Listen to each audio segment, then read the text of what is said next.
Hello, everyone. and Welcome to Developing Palettes. I'm Aaron Loomis coming to you from the Drew Estate Studio. With me today is Seth Geis, and from the Bastani Studio, John McTavish. How you guys doing? Going good. Good man. I feel like the last run of reviews and the next few runs of reviews is a very pinkies up kind of situation. Like we're getting into some real bougie territory of reviews. Yeah, definitely. The piggy bank took a hit in this Oh little yeah. this Oh yeah. little bit.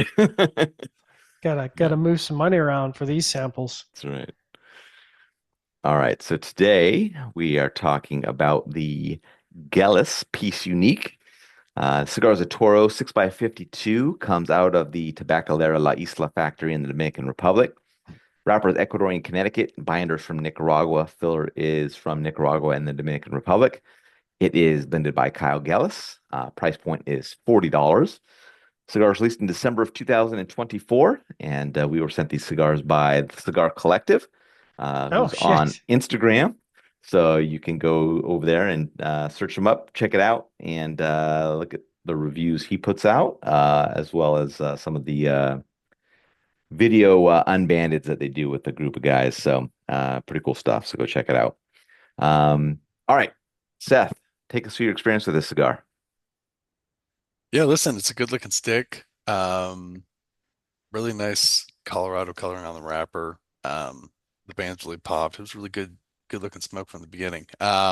First stir starts out with some white pepper, some cedar notes. I got some tobacco, some cream aspects, a little bit of dry earth and coffee. There's a lot more strength to the cigar than I was expecting, but then it's just kind of like modern Connecticut at the same time. Medium to medium full strength. Um, Second, third showed a little bit more dry earth qualities, a little bit of nice finish of coffee, but it's really just kind of in line with the first third. So it was just nice spoken experience. Final third, just cream, cedar, white pepper, tobacco, and earth. A little bit of coffee, medium full. Good burn, amazing draw. Just nice smoke. It just smoked well in terms of, time and just no issues. All right, John, how about you?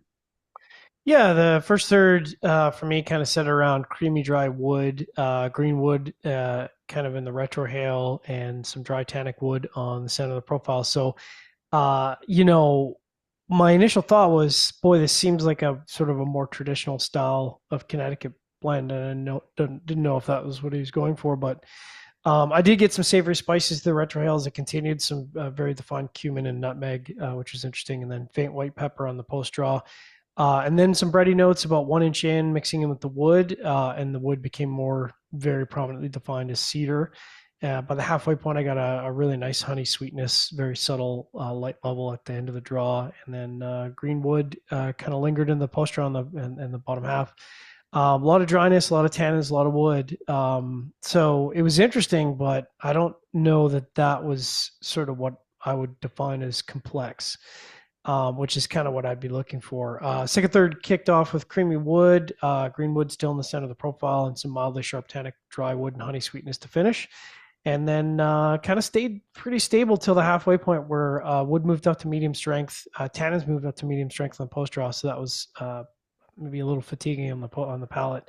But there was some mild chocolate on the retrohale, which added a little bit of nuance, which was nice. And then last third, kind of bitter wood, tannic wood, sharp wood, and then the tannins were.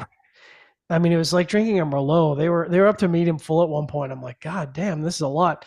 And then it kind of pulled back, and the greenwood came in, and bitterness kind of sat on the palate. It sounds really negative, but it wasn't like discordant. It wasn't harsh. It was just very wood driven. Burn was excellent. A little bit of waviness here and there, but nothing I would care about. I will talk a little bit in the post draw, but pulling the secondary band off, it was clear that the person who put the band on went just bananas with the carob gum and basically got it all over the wrapper, and the wrapper cracked. And I was just like, "Are you serious with this?" Um, Draw slightly into the resistance spectrum, so I had to dock for that. So, pretty average flavor experience for me. Aaron, walk us through yours. Yeah, for me, the cigar started with toasted cedar, black pepper, and some earth. Got some dark roast coffee that joined in pretty quickly. Later, the cedar gained a light creaminess to it. Second third saw the pepper mellow a bit, and the dark roast coffee increased. Final third saw the toast level, dark roast coffee, and the pepper all increase, and later some wood bitterness joined in. Construction was absolutely perfect on my sample, so no complaints in regards to that. I thought that cigar had a nice profile through the first two thirds with a good combination of flavors and good balance. Final third took a step down as some of the components increased and kind of took away that balance, but it's been a while since I've had an enjoyable experience from both kind of the Gellis Warped and the La Isla factory. So it was nice to maybe see it all kind of come together for these guys. Price point's quite high, but for an occasional cigar, maybe this is worthwhile to splurge on. So I enjoyed it. So getting into the scores, we're going to start at the top with me at 6.82. Seth gave it a 6.25. June gave it a 5.75, and John gave it a 5.6. My 6.2 matches up well. Good flavor profile, perfect construction. Really enjoyed the cigar. I just bummer about the price point because it's not something I'd come back to on a frequent basis at that price point. But I'm gonna take the good flavors when I can get them. So it was a nice cigar. All right, Seth, 6.25. Yeah, listen, just nice flavor profile. Really good burn and draw, throughout. Just it's not something I'd come back to just because of the price and so forth. But it was a nice flavor profile, nice kind of modern Connecticut, you could say. Pretty cigar too, though. I'll say Yeah. that. All right, John, 5.6. Yeah, I think the profile is pretty middling for me. A lot of wood, not a lot of complexity, and look, was it $40? Was I right Yep, about the? 40 Yeah, bucks. so look, man, like I don't want to be a dick about this, but if you're making a $40 cigar, you got to tell the people putting the bands on and stuff, just slow down. Like you just, as soon as I saw the secondary band, and you could see the overlap of glue, and it's just like, come on, man, you just can't be doing that on a $25 cigar. You definitely can't be doing that on a $40 cigar. And fortunately, it didn't like puncture the actual binder, so it didn't create a draw issue. But I mean, it split the wrapper, and that's just you hate to see that. Yeah, Um, Smoking time was great, 2 hours and 12 minutes. But I think even if this is at $10, this isn't something I would smoke. yeah. No interest.